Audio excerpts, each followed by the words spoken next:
Hi guys, and welcome back to part 2 of this tutorial. In this tutorial we're going to be focusing on getting the iOS platform working. Just an important little side note on this, the Zoom SDK for iOS at the moment only supports physical devices, so if you try and use a simulator the project won't build and you'll just receive a load of errors. There's a reason for this and I will probably link in the description to Zoom's site where they describe it, but in short it's to do with Apple would reject your app if we used the SDK that allowed for simulators as well as physical devices, so we only have access to physical devices at the moment. So the first thing we're going to do is make some slight changes to the UI. So in the last video, when the user entered their meeting ID, the Zoom's SDK prompted the user to then enter the password. What we can do is we can add our own entry so the password can be entered before we fire off any of the Zoom logic. So what we want to do is just create a stack layout and wrap both our existing elements in that,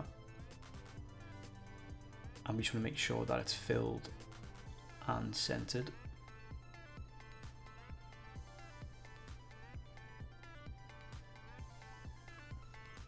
And I'm just going to add another entry underneath our meeting ID, so we can just go ahead and copy this one, paste it underneath, and we're just going to bind the text to meeting password. And we'll add this very shortly into our view model. And we just want to change the placeholder text as well.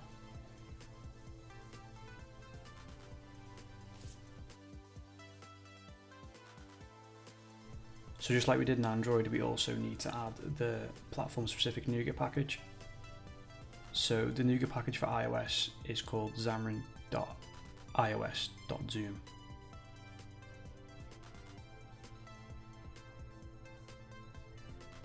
Yep, so it's this one by the same author. So just go ahead and add that and wait for it to install.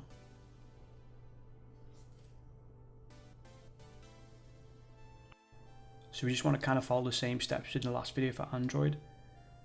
So we're going to go ahead and create a folder called platform. And then inside this folder, we are going to create an empty class called Zoom service. And this is where we're going to keep all our platform specific logic for the Zoom SDK.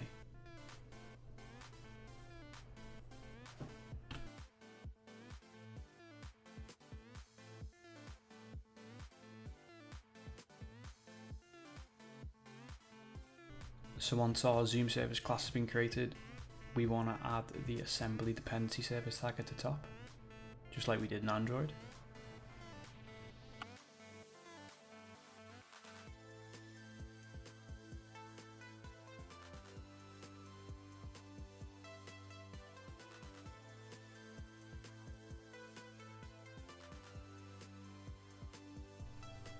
And then we just need to add some of the using statements to fix these errors. Xamarin Forms and then our iOS.platform. Then we want to go ahead and inherit our iZoom service interface. And then we just want to include the using statement for that as well. And then just hover over iZoom service and do the implement interface shortcut, and this will add all required functions that we need. So we just need to add some variables now. And the first one is our mobile RTC object. And then we just need to include the Zoom iOS SDK. And then the second variable is of object mobile RTC auth service. So let's just go ahead and create that one as well.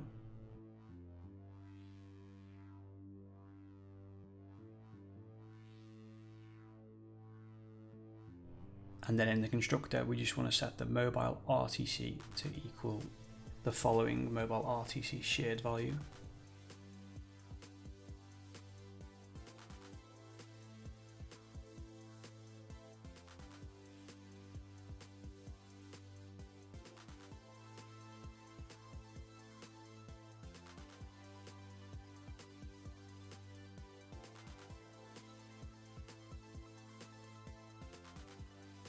So we just need to do some initialization setup now. So we're going to initialize the mobile RTC, and we're going to pass in a new mobile RTC SDK init context.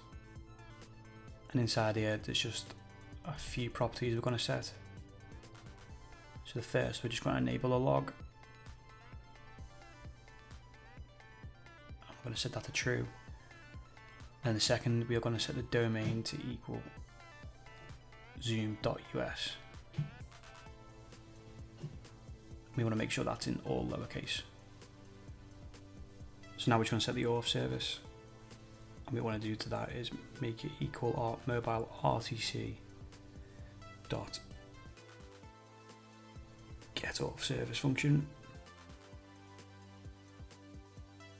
Then we want to do a check to see if the auth service is not equal to null.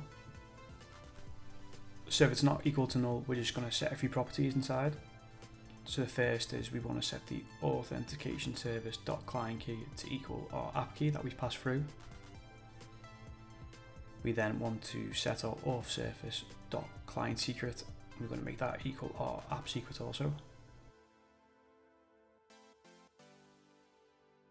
And then under that, we want to call a function called auth service dot SDK auth.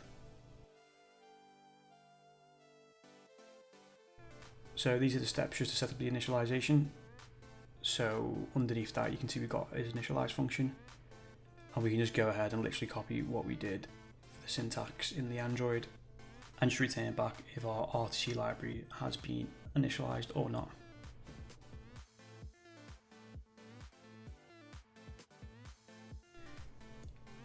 So once we've implemented that, we just need to then fill out our join meeting logic. So the first thing we're going to do is create an if condition that just checks on our isInitialized function is true. And then inside of here, we are just going to create our meeting service object.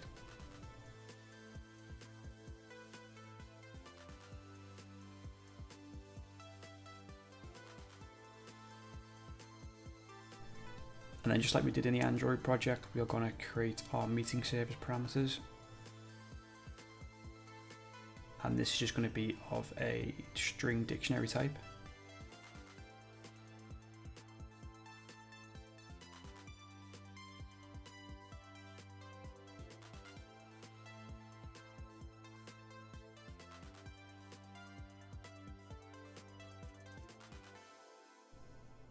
And we just need to add the using statement so it recognizes this.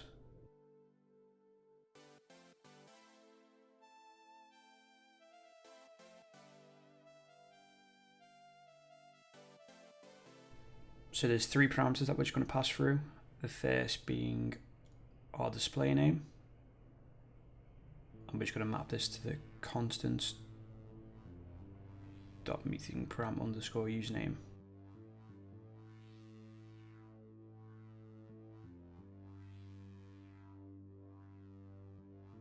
So the second parameter is going to be our meeting ID as well, and that just gets mapped to the k meetings params underscore meeting number.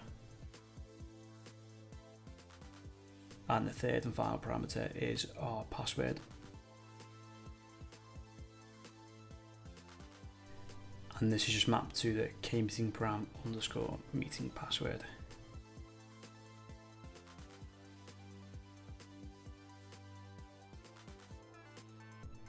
So we just need to do some modifications here to pass through the password in the join meeting function, because currently in our interface it only accepts the 2 arguments.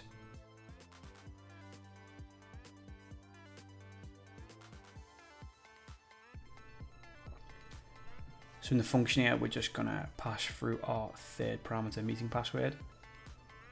And now we need to go into our iZoom interface and just update the interface function for join meeting.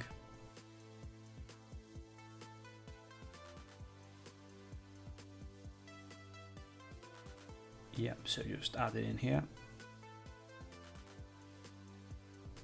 This will also need to be updated in the Android platform join meeting as well. If you try to run it on the Android project, it will just throw an error.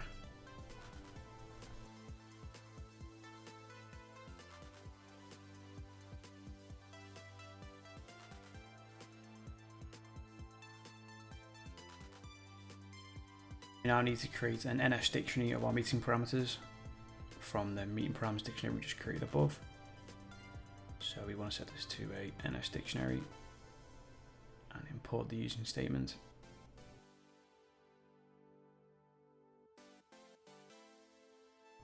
And we want we set that from object and key, and then we want to pass through our dictionaries, values and keys.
Okay, so just got the syntax slightly wrong. It's from objects and the keys, not from object and key.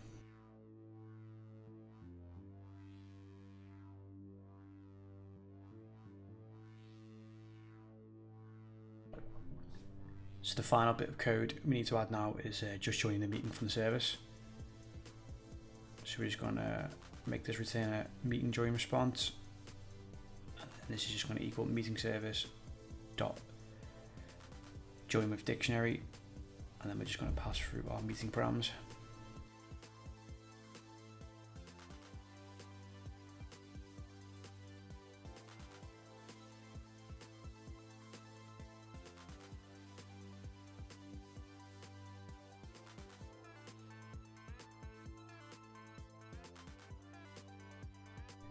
So that's the last of the code implementation over iOS. There's just one more step that we need to take before we can get this working.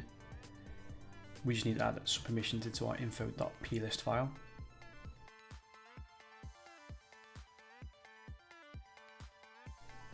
So the first one I'm going to add is the privacy Bluetooth setting, and then this is just in case you want to use any external headphones or speaker devices.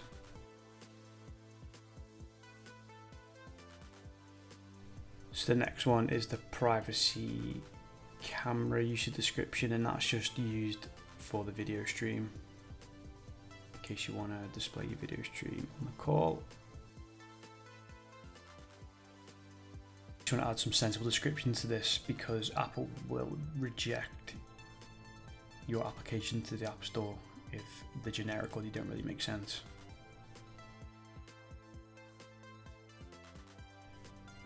Third parameter is just the microphone privacy usage description setting, and obviously that's just in case you want to use your voice in the call as well. That needs to be set in the permissions.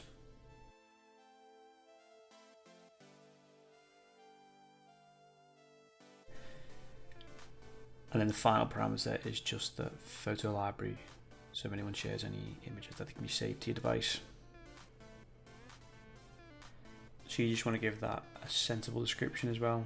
Once you've added that in, that should be the last permission set that we need.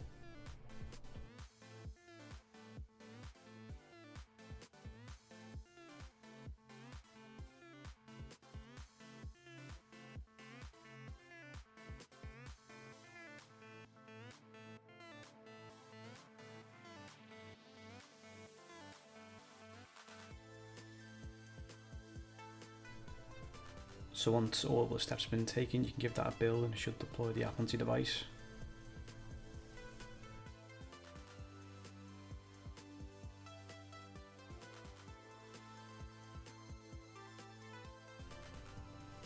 So once that's successfully built, you should see the same screen that we've seen in the Android in part 1, except now we've got the extra entry to enter our password. So let's just go ahead and enter our meeting ID. And then enter our password.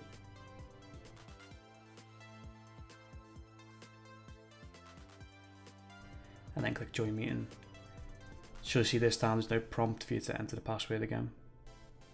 And some of your permission dialogues will pop up and you just accept them.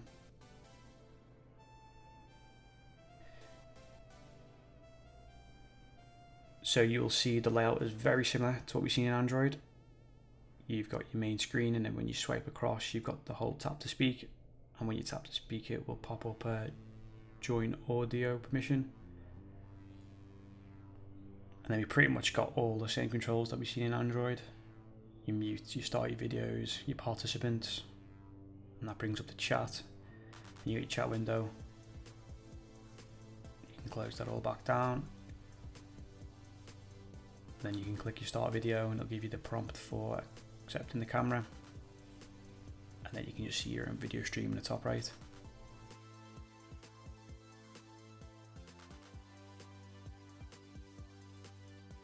Yeah, and then you can minimize the Zoom meeting while running your own app, and it still just pops up in the corner. So that is the tutorial over. So if you followed part 1 and 2, you should now have a Xamarin Forms application that can run and open up the Zoom SDK and join a meeting, whether it's on Android or the iOS platform. So once again, I hope this tutorial has been useful for you. If you've got any problems, just leave a comment on the video and I'll try and get back as best as possible. And if you could like and subscribe to the video and the channel, I would greatly appreciate it. There's also going to be a part 3 to this tutorial. There's a whole other package that you've got to install into your project for iOS if you want to enable screen sharing in the meeting. So that's what we'll be going over in the next tutorial. Thank you.